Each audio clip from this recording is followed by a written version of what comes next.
suburbs. Almost as much written about as Madison Avenue. And just as much in need of reflection. Life in the suburbs has its good moments and others not so good. It was heaven on earth.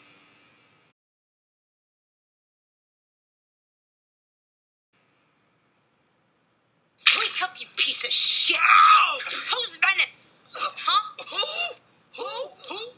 What are you, a fucking owl? Who is she? What? You're a father now, Jordan? Yeah. You're a father now. I know. And you're still acting like an infant! Do you know? You got real anger issues. You got Who is the one who flew in here at 3 a.m. on their stupid helicopter and woke up Skylar? That was you.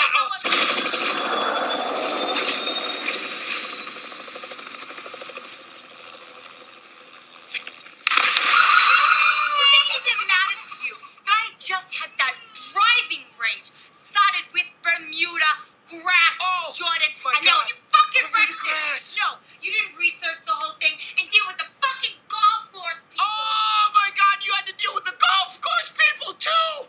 What a Greek tragedy, honey. Oh my God. My morning ritual. First, I'd get up and fight with Naomi about whatever it is I did the night before. Next was a steam so I could sweat out the drugs still in my system. Then I'd assess the damage, drown out my eyeballs, take my back pills to get the day started, then seek to make up with Naomi. Discouraged? Disgruntled? Heck no. They're glad to be here. There was a movement in the 50s and 60s to have people have their own piece of property, the suburbanization of America. We've kind of clustered our housing, and then we put our schools a few miles away. And then if you want to go shopping, go 8 miles up the road in order to hit the mall that has 300 stores, not near any housing or office buildings. As we fled the cities in the 60s and 70s, creating that generation's slums, we're now fleeing certain suburban areas, and that's where the slums are evolving. Remember, some of the slum areas of today were the suburban hopes of yesterday.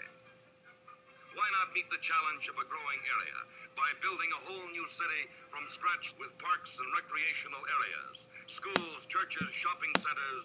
For the majority of the 20th century, the American housing industry has based development decisions on the ideals of the American dream and designed for the needs of the traditional American family.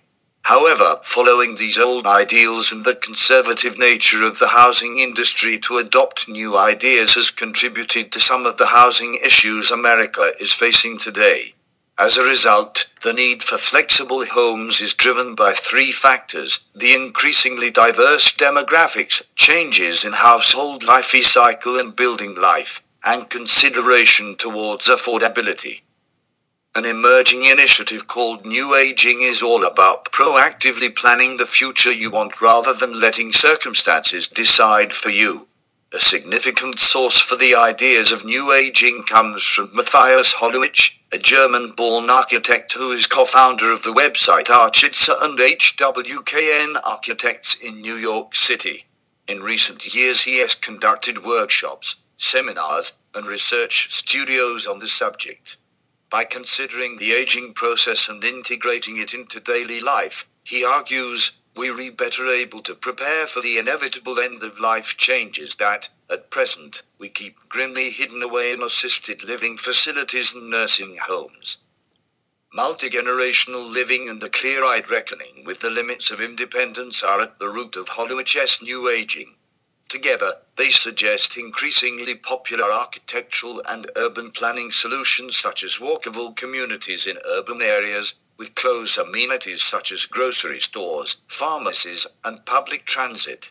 Hollowich also makes a clear point to include a type of healthcare service into future housing communities to serve the elderly and operate in an invisible manner. By bringing aging closer to home, you make it less scary. Flexibility in housing design is not a new concept, but it has yet to be pushed to its full potential for the housing market in the United States. Instead, flexibility manifested itself in the forms of limited options and customization prescribed by builders or developers. The first challenge, and the main driver of the thesis is the lack of housing choices created by the conservative nature of the housing industry that fails to support the variety of lifestyles of an increasingly diverse population. Second, this thesis will examine the concept life cycle in housing, recognizing the fact that households change and buildings become obsolete in meeting both the spatial, social, and technological needs over time. The ability for a building to adapt can increase the life of the building and be more sustainable in the long run. Lastly, this thesis examines how the design and fabrication of housing can be used to help address the challenge of bringing affordability in housing. This thesis will create a flexible housing prototype that would address several challenges present in the current housing market in the United States and demonstrate its potential through an urban housing development project within the city of Cincinnati.